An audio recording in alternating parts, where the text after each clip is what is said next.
Welcome to Start Before You're Ready, the podcast that proves that you don't need to wait for the perfect moment to begin your journey towards better health and happiness. I'm your host, Kelly Young.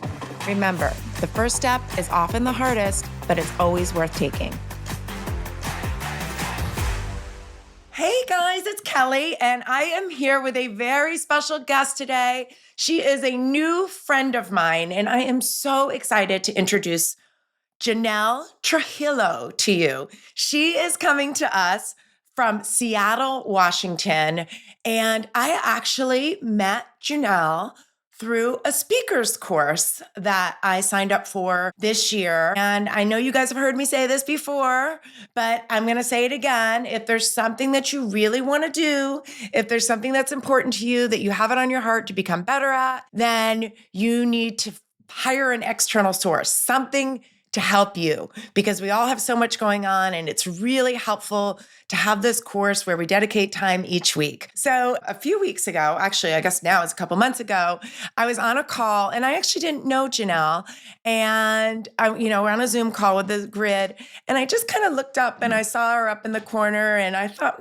I don't know. I just thought, like, I kind of want to get to know her better. And right before we were going to Montana, for the Todd Durkin Mastermind Retreat. She had also become connected with Todd, which is how she was in the speaker's course. We got an email or text, I think, from Travis saying that we were going to have a partner for the speaker's course. And he said that my partner was Janelle. And I was so excited. So we were headed off to Montana. Both of us were trying to do all the things that you're trying to do before you're leaving for a trip. So we just said, let's connect when we get there. So we got to Montana, and right away I saw her. I think we just kind of ran into each other, and we just started to talk a little bit about what we were hoping to speak about. I had told her, and she wanted to know, she just said, well, what's your story, Kelly? Why did you start your business? And I started to talk about my dad and, his disease. And I said, my father died of a neurological disease, and I wanted to start this fundraiser, or I start this boot camp as a fundraiser. And she just kind of stopped me, and she said, well, what disease was that? And I thought that was a little weird. Like, I was kind of like, well, I said it was a very rare neurological disease. The disease was called MSA. And we both kind of froze because we got that chill bump moment. And she's like, my dad has MSA. And guys, when I say that this is a rare disease, this is a rare disease, and it's a very hard disease. And right away, we had that connection, knowing what our dear fathers were battling. And I just love that. I always feel like there's just more going on in the world than we can even put our heads around. And it just felt like we came together for a reason. And Janelle has an incredible story. She is an incredible woman who is doing great work. I love what she's doing. I want to share her with you guys so you can hear her why and what she's doing now, and just connect. So Janelle, hi. Sorry that introduction took so long, but you go ahead now and introduce yourself to our audience. Just a little background. We'd love to hear it. Well, first of all, Kelly, thank you so much for having me on your podcast. First of all, just talking with you, having this time to connect with a friend is so dear to me. So thank you for having me. And I truly just believe this is going to be a great conversation between two good friends, and I'm excited for it. So a little bit about me. So my journey actually began, this will go into a little bit about my why. So my journey began about when I was about 16 years old. The best way that I can describe it as to start was, and if you have a teenager now, maybe especially a girl, a female, you might, when I'm telling you my story, you might resonate with this. I was in a very dark place. I was a lot of self-destruction in my life. The enemy of comparison was something that I dealt with very strongly. And I dealt with it just so internally. So there was no outlet. I didn't talk to anybody. I thought it was shameful. I thought I was worthless. And part of my comparison was my body image. It was how thin was I?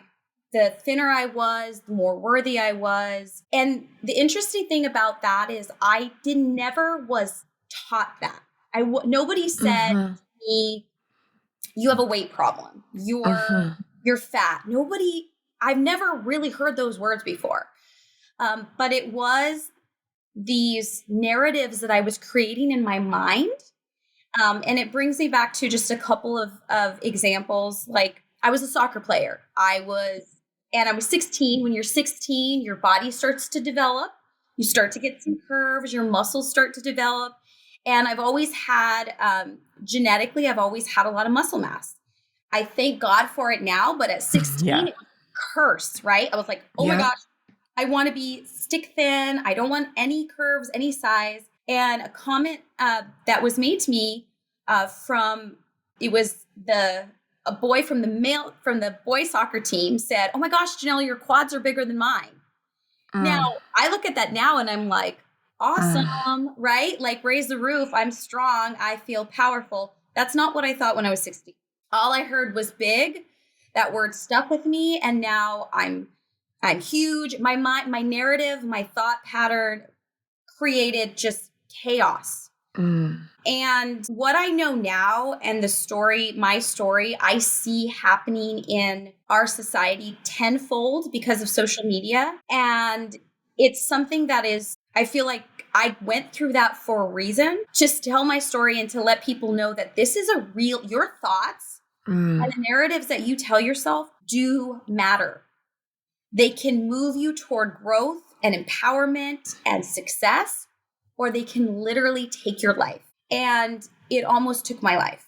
I tried to commit suicide. Probably, I would say once the dark thoughts started to cultivate in my mind, there was nothing stopping them. It was literally compounded. And if anybody has ever gone through depression to the point where they want to end their life, they think that it's the only thing that's going to stop the screaming in your head. It's the only thing that's going to stop the negative thoughts that are just like haunting you. And so that was the quote unquote solution that I had. And so I tried to end my life through pills, and by God's grace and his grace, and really, I mean, I look back now and I just see the unfolding of my life and I think, God, there was just a purpose. There was a purpose behind it. And this took me to 22 years now of the health and wellness industry, really trying to help people understand that it starts with your thoughts. And so that brought me to, I studied kinesiology in college. After college, I thought I was going to be a physical therapist, and I knew I wasn't tapping into what God had given me, the gifts he had given Mm. me through this challenge. And I thought I need to go into more of the personal training and coaching. Yeah. So I went down that path. I was a personal training manager for a couple of big companies for 19 years. And then, Oh, wow. yeah. And It's then a COVID. long time in the trenches. Yes, exactly. Like waking up at 3 a.m. and Yeah. opening the doors and teaching classes and covering for people who didn't show up, and, all the things. And Absolutely. and then when COVID happened, it was like my time, I felt. And it was Mm. interesting because the light bulb went off. I felt like so long I was doing the things that I knew that people needed to be healthy, right? Yeah. The nutrition, the exercise.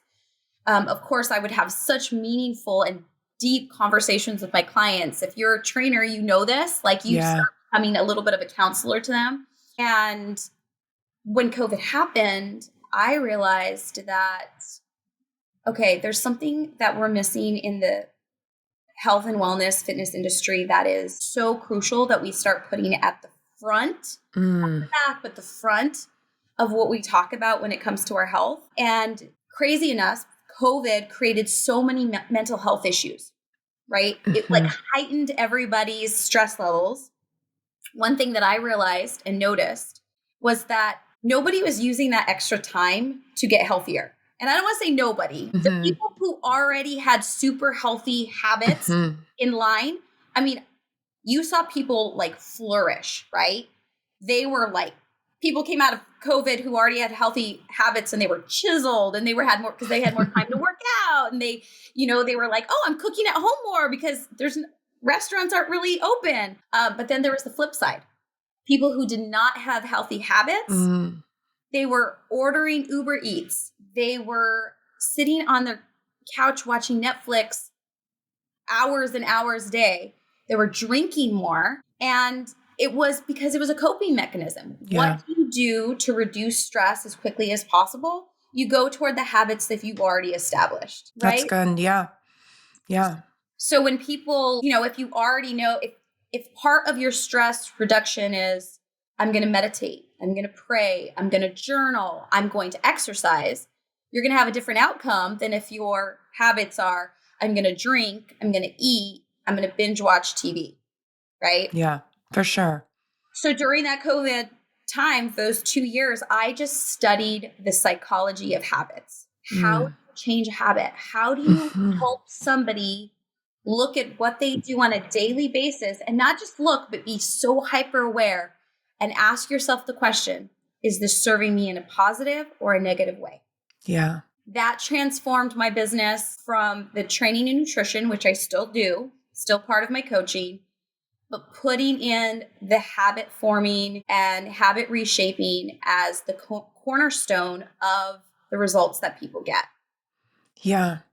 Yeah. That's awesome, Janelle. And now you have a niche, right? You work with executives, or is it how do you Yeah.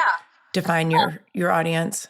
So yes, I work with executives. So interesting enough, during that COVID transition, my husband also went from a managing director to a managing partner position in a financial firm. And I saw the stress, the pressures, the energy, the mental clarity that he needed for this role. Being his wife and being on the inside, right? It's going to be interesting.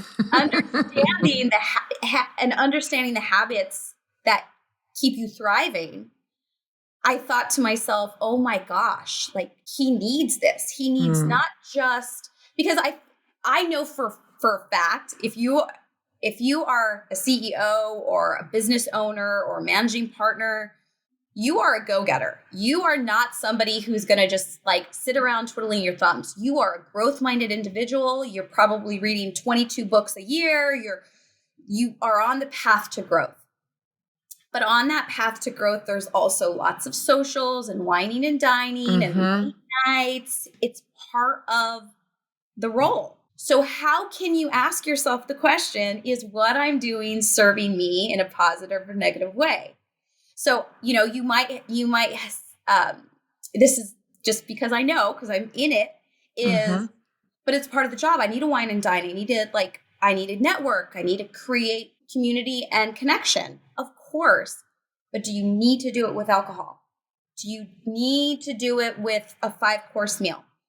Sure, you could have a glass of wine, but is one glass turning into 4? We have to be really honest with ourselves. And when we're in it, when we're in the trenches, when we're in the weeds, we're distracted. We have one focus, right? Our focus is build the connection, build the community, build the business, build the success.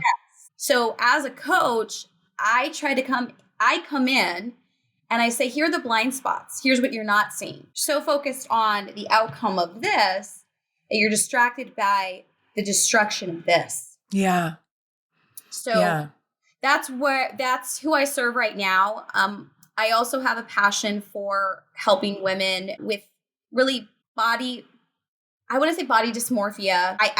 A lot of my clients can't see their own beauty. And I'm writing a book right now about my journey. And one of the most impactful chapters that I wrote was on how we see ourselves correlates to how our body either holds on to weight or we're able to keep a healthy weight. There's so much in our psychology, right? And so how we think, what we believe in that connects with our body. And Kelly, you've been in the industry for a long time, and I know that you probably see this, is we try to separate the two. We try to separate the physical from the mental. And we try to say, oh, well, that's a different science. That's a completely different science. They don't go together. They do. Yeah. Yeah. And I actually think it's super interesting, Janelle. I thought this when you were talking earlier. You're thinking, I need to help them with the mental before we even get to the physical, my work has been, if I can help them with the physical, I think I can help them with the mental. But there's no right or wrong. There's no right or wrong. Maybe that's just how it worked for you, and that's how it worked for me. So, and I don't see it one way or the other, but that's what I think. Also, they're not coming to me as for their coaching. They're not coming for me to like they're coming for you right to you right now. They're coming to me because they want to get fit. They want to lose their belly, right? So, okay, I can help you with that. And then ding, ding, ding, like down the road, we need to start thinking about this, like what, your mindset and that kind of thing. So that's just, I thought it was really interesting that you said it. And I think that one thing that I want to point out to our audience is that field work, being in the trenches, working with people directly is better than you have an undergraduate degree in exercise physiology, but there's nothing that has more value than working with people year after year, because you see the trends, you see what works, you see the bottlenecks, you see the all or nothing mindset. You know, like this person's gone in 6 weeks. I can just tell. I can tell by the way they're talking about things. Like I'm here to lose weight, and when that's over, so I just think that's really, really interesting. But I do want to go back, Janelle, because I think that you have some information that would really help our audience, be it people that struggle themselves or that might have daughters, about what you were saying in the beginning when you were sharing your story. And I know just from the conversations that we had that you came from a beautiful family, a loving family. You're one of 5 children, right? You're the only girl. You have 4 brothers. My daughter has 3 brothers. I can't imagine adding another one to the mix. That makes for a strong personality. And I'm just curious if you felt like, and I do appreciate that you said like there was no environmental factor other than how you felt that made you have the thoughts that you did. So is there any maybe advice that you could give parents, things to look for, or just something that you experienced that you think might be helpful for other people? You shared a little bit, but I'd love to talk about that a little more. So I will say that I came from a family very loving family. There was no abuse. There wasn't nothing like highly negative that I could be like, oh, this is why I was feeling this way. But I will say we were not a family of communication. We talked about surface stuff, like what's for dinner? Are you getting your homework done? That kind of stuff. It wasn't like, what are you feeling? How was your day? Like, did you have any hard conversations today? I grew up in the 80s, and so 80s and 90s, and there was just no communication. Feelings were never talked about. So my first advice is start having like significant, serious conversations at a young age. So as soon as your child can communicate with you, how are you feeling about this? I don't want to confuse that with a 2-year, how are you feeling? What are your feelings like? Like you don't understand, right? Right. When you have a 12-year-old, right? 10, 12-year-old, and and the other thing is pay attention. I know we tell our teenagers this all the time. Get off your phone, pay attention, ask questions every day. Ask questions. How was your day? Something my husband does so well with our kids is he is so open to, there's no judgment. You're not in trouble for telling you feel. And I grew up like That's different than the 80s. Yeah, that is so You're different. always in trouble. You were just trying to hide whatever you could hide. Yes. So if you're grew up in that age and that's how you were brought up parenting, not that it was wrong, like to the point where you feel like, I thought my parents did a pretty good job. I mean, I did, but then I looked. Absolutely. And they did. They did. They did a great job. And we just learn, right? We just learn different things from, and that's part of life. And so if there was anything that I could get, any advice I would give, it would be start the communication early. Don't make your kids feel like they're in trouble for telling you how they feel. Pay attention. Yeah. One thing that I did that I can definitely pinpoint. So if you're seeing this, take intervention. If they're locking you out, meaning you don't see them. They're in the room 24/7. You're knocking on the door and they're like, get out of my room. Like, that's what I did. I'm just telling you from my own experience, Okay. right? Yeah. If Because a lot of parents might say, oh, that's normal. That's teenager. You don't see your teenagers. That's normal. Right. But 100%. you're saying no, there's something going on if they're separating from you. It might be nothing, but it might be something. Who are your kids, and know what their environment. What are they reading? What are they listening to? If they're on social media, who are they following? Like, those are critical. I mean, I feel really bad for parents because the job that we have because of social media and all the external influence that are coming into our kids' life is tenfold than what we had to deal with. Yeah. I know. And we don't want to be the bad parents because we don't want to be the only parents that don't let our kids have social media. But do we really want to risk that? Yeah. So, I mean, every parent has to make that decision on their own. But from my own experience, my comparison came from fashion magazines. Right? Yeah. That was the trigger for me of comparing my body to theirs and thinking, oh my gosh, they're beautiful. They're perfect. If I could only look like them, I'll be that happy. I'll be successful. That's the goal, right? So if I got influenced by fashion magazines and, InStyle and... Right, which you're seeing like maybe at the grocery store, maybe, you're not seeing it. You're not having that constant feed in your mind, right? And so, and it doesn't matter what age you are. We can get influenced by that at any age. I know I have to take inventory of what I'm looking at and how is it influencing me almost every time I go on social media. Is this helping me grow? Is this giving me information that's going to actually move me forward in life? Or is it a distraction? Or am I comparing myself? Or is this making me want to buy stuff I don't need? It's, I would just say, going back to your question, 3 main things to focus on is number 1, have those conversations. Number 2, pay attention. And number 3, know what they're looking at. Yeah.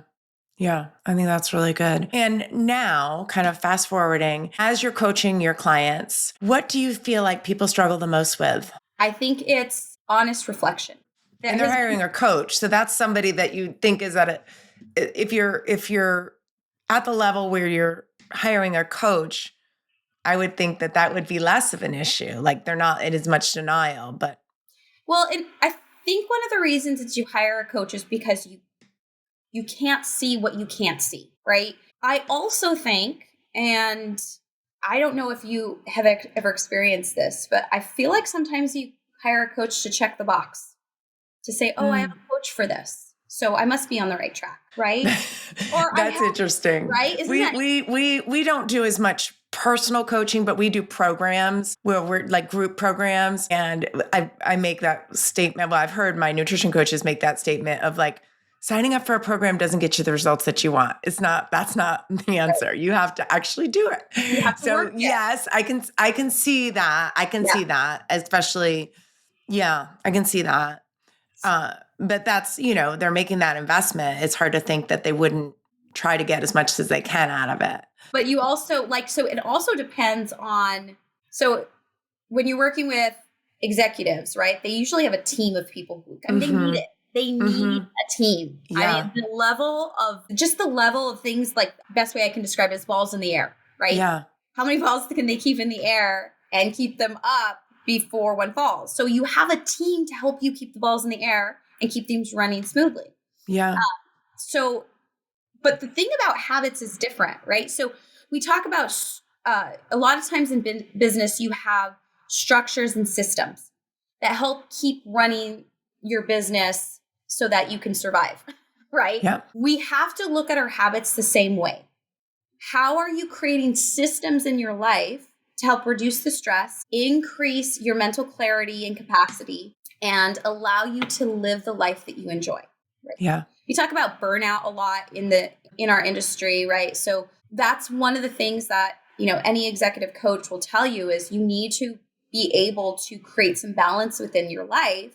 And that's part of the systems, right? What are you doing for your mental health every day? What are you doing for your physical health every day? What are you doing to build your community or your connections, your family, your loved ones? are you putting time and effort into that? And it has to be, you think of it like a table, right? You have to have these pillars to keep the table up. If one of them is down, things are going to start falling off the table. Yeah. So as a coach, my job is to help uncover any blind spots that maybe are tilting the table from one side to the other. And then create systems within their life so they can keep that balance. Okay. What would be an example of if say somebody was struggling with their physical health more so than anything, they were maybe on medications that they didn't want to be on or just struggling with their weight, what would be a system that you would put into place for them? How would you tackle that?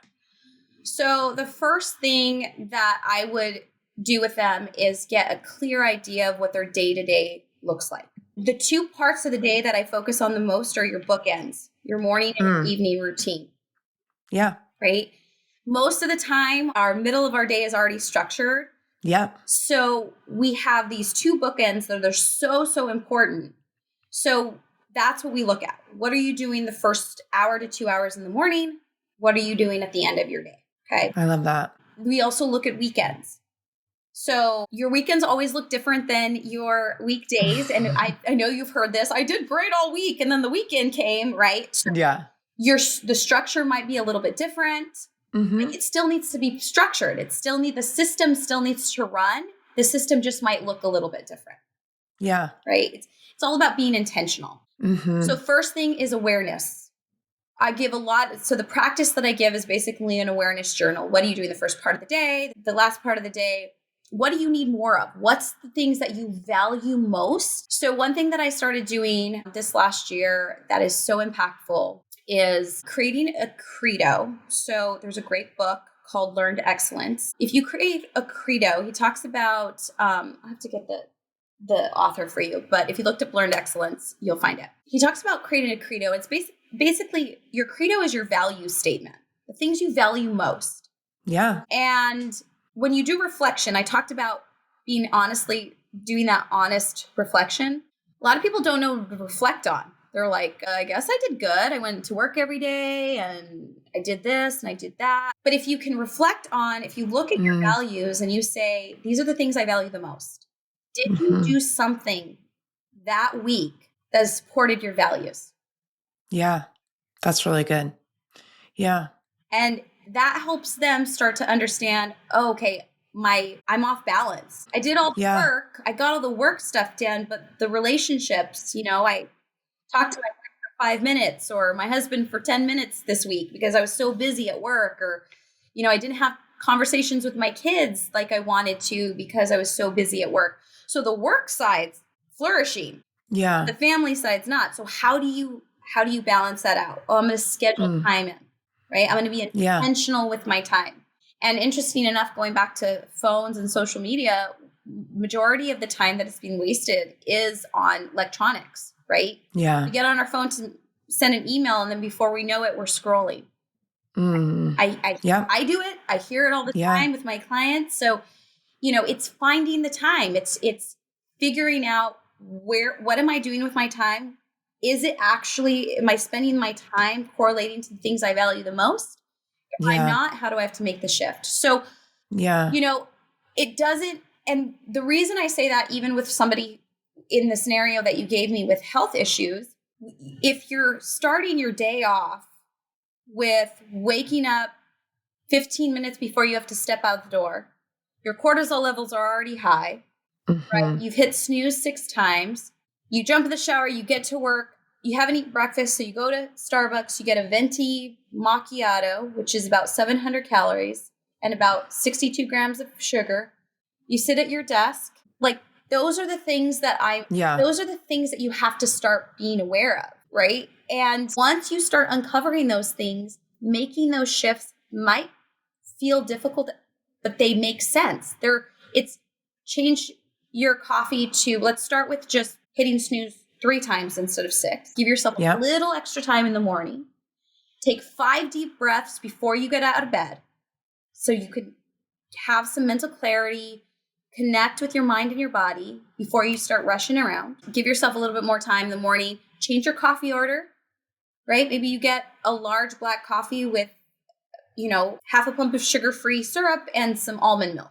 Maybe not as sweet. And yes, it's going to be different at first, but your body will get used to it. And then maybe you can Yeah. get to black coffee eventually.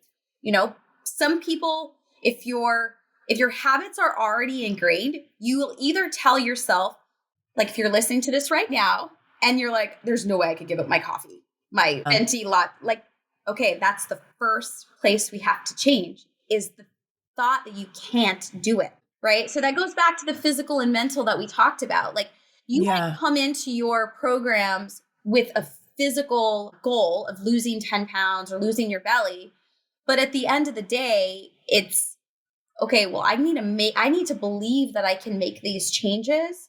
What I value most, if you have it on your values list, which almost every single person does, is their health. Yeah. Right. So being honest and saying, am I truly doing the things that are supporting my health? Because I value it.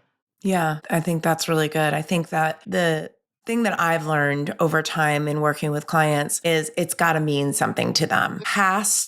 You have to believe that it's actually important. It's got to have value. And if it doesn't, you're never going to do it. You're never going to do it. And it could be as simple as telling someone that they need to get more protein. And they're like, yeah. That's just another thing people are telling me. That doesn't actually matter. That doesn't, that's not going to work for me. And then once they actually get some evidence that actually made a difference in their body composition or their energy, or it's like magic. But sometimes that takes a decade. It really does. I mean, sometimes, but I always tell people, because people can be so hard on themselves and they're like, this is just going to be one more thing I try and don't finish, or I try and I fail. And I say, as long as you're trying, you're winning. As long as you keep putting yourself out there, until the day you say, I give up, I'm not going to try anymore, you're still winning. You're still winning. Just keep fighting. You just never know when that day comes that you're going to make that turnover. And it might take 10 years to get to black coffee or whatever it is that is the important thing. But the idea that you're working towards, or you keep putting yourself out there. We do a winter challenge every year where it's a little bit against my grain as far as like what I support. I like things that are sustainable and things that you keep doing. But what I hear from people is that maybe they did 5 different things during the winter challenge they increased their workouts, they cut out alcohol, they did all these things. They did. And then afterwards, the only thing they kept doing was measuring the cream in their coffee. But that makes a difference. Yeah. If every year you pick up one small change like that, it really does make a difference. And it's hard to convince people of that. But I love Janelle, I love what you're doing, coaching people that from a standpoint of, first of all, from love. Like you've had hard times, you know what it's like to struggle with your health. Anyone that's been through something, I feel, is better equipped to help other people that are going through something. And we've all been through something. And it, for your clients, it might be a very different struggle, but you've seen the other side. And now you want to help people get to the other side. And I just think that's so awesome. I think that, and you can always tell when someone's really authentic and genuine about what they're doing and why. And I think that's one thing I picked up from you right away, that you're doing what you're supposed to be doing. I love that you said that a few times. I know exactly what you mean.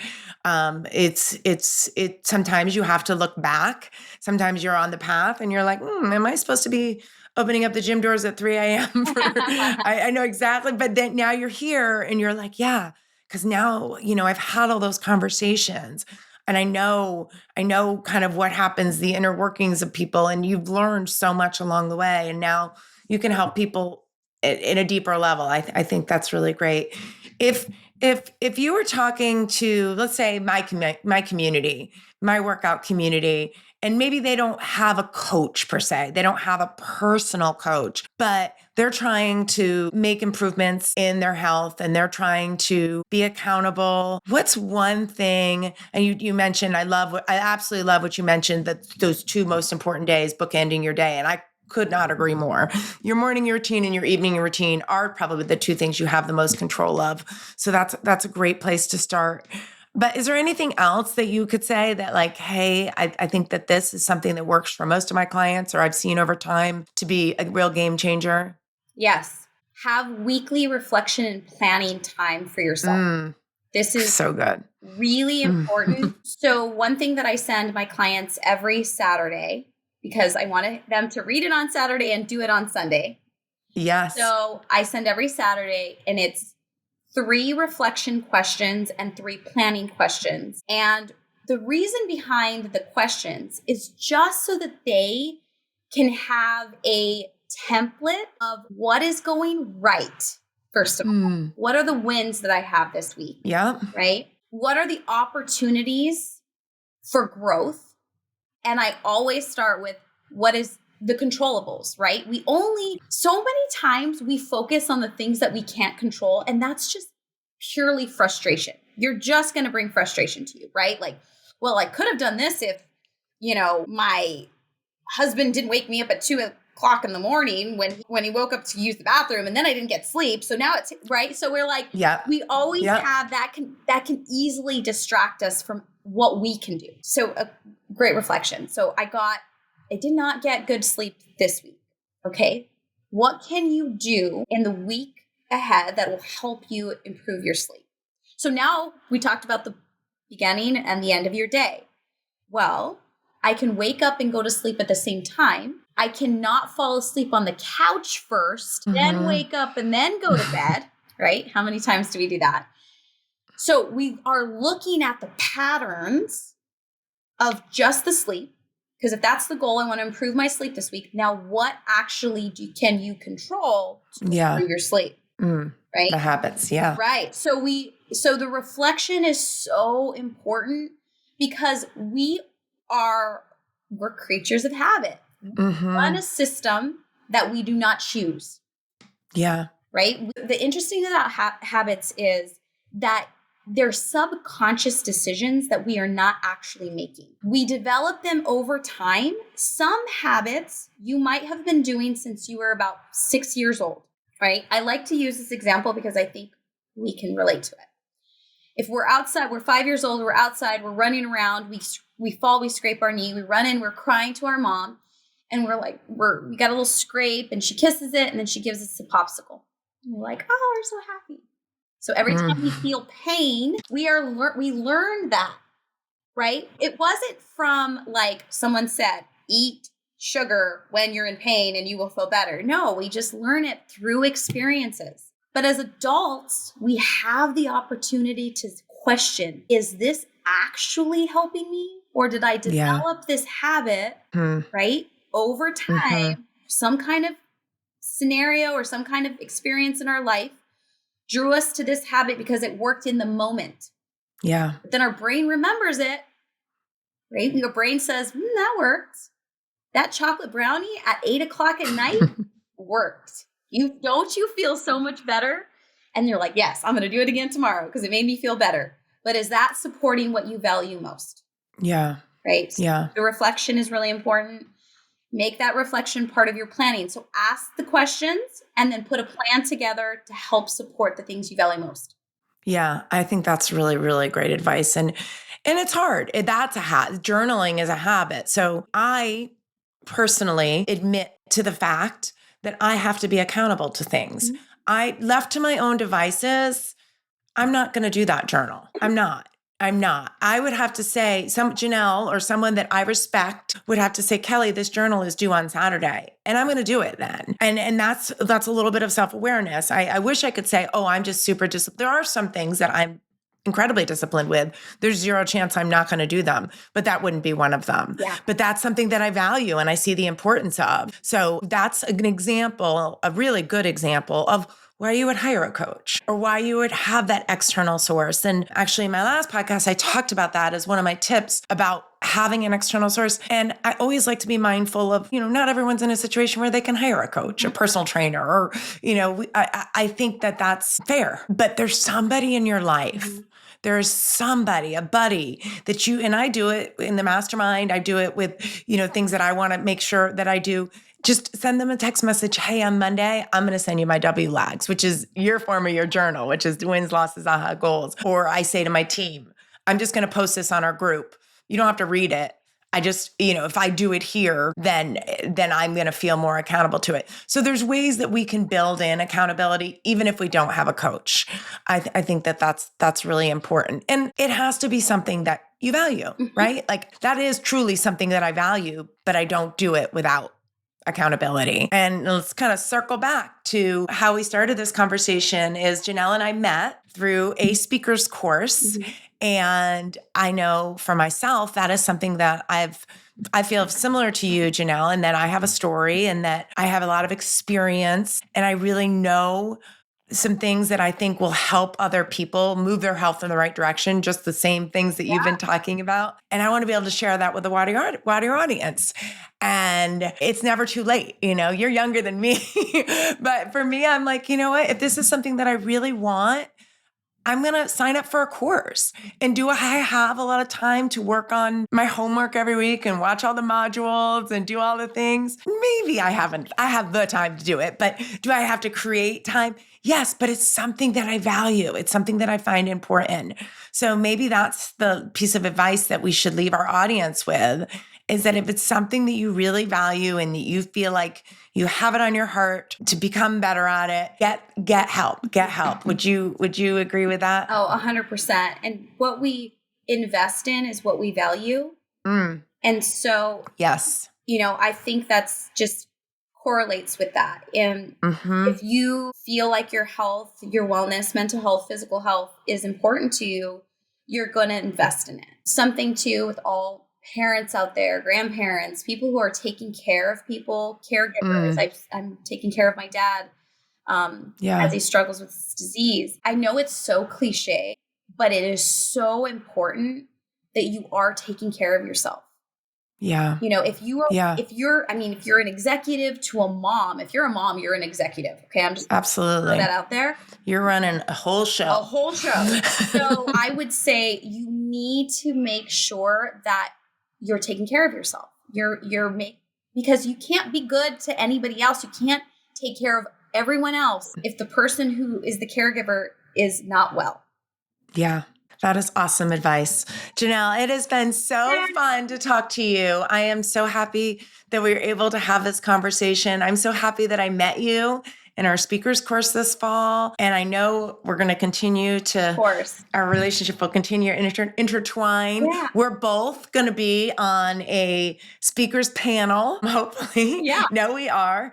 And I'll definitely share that with our audience as well when we have the opportunity to do that. I know I was mesmerized just by your 5-minute talk, so I can't wait to hear your 10-minute talk. I think that's what we landed on, 10 minutes. Right. It's way harder to do a 10-minute talk than it is to do a 45-minute podcast, let's say. Right, there you go. but we're going to do it and we're going to rock it. We are. All right, friend. It was so wonderful to talk to you. So and thank you guys all so much for listening. I'm going to share Janelle's contact information in our show notes so that and I'll also when I share this podcast, you'll be able to follow her on Instagram. She's got an awesome Instagram. I was actually on it yesterday and I'm so impressed with her ways that she has there to connect with her. And just the different programs that she offers. So you can see and learn a little bit about Janelle that way too. Thank you, Kelly. I appreciate it. Okay. All right. Thank you. Bye-bye, Janelle. Thank you for tuning in to another episode of Start Before You're Ready. If you enjoyed this episode, please subscribe, leave a review, and share with a friend who might need a little motivation. Ready to start your own journey? Check out our workouts and nutrition coaching programs at kellysbootcamp.net. You can choose from in-person sessions or virtual programs. Set up a complimentary coaching session to get started. Follow along with me and the show on social media at Kellys_bootcamp. Until next time, this is Kelly Young reminding you that the best time to start is always now.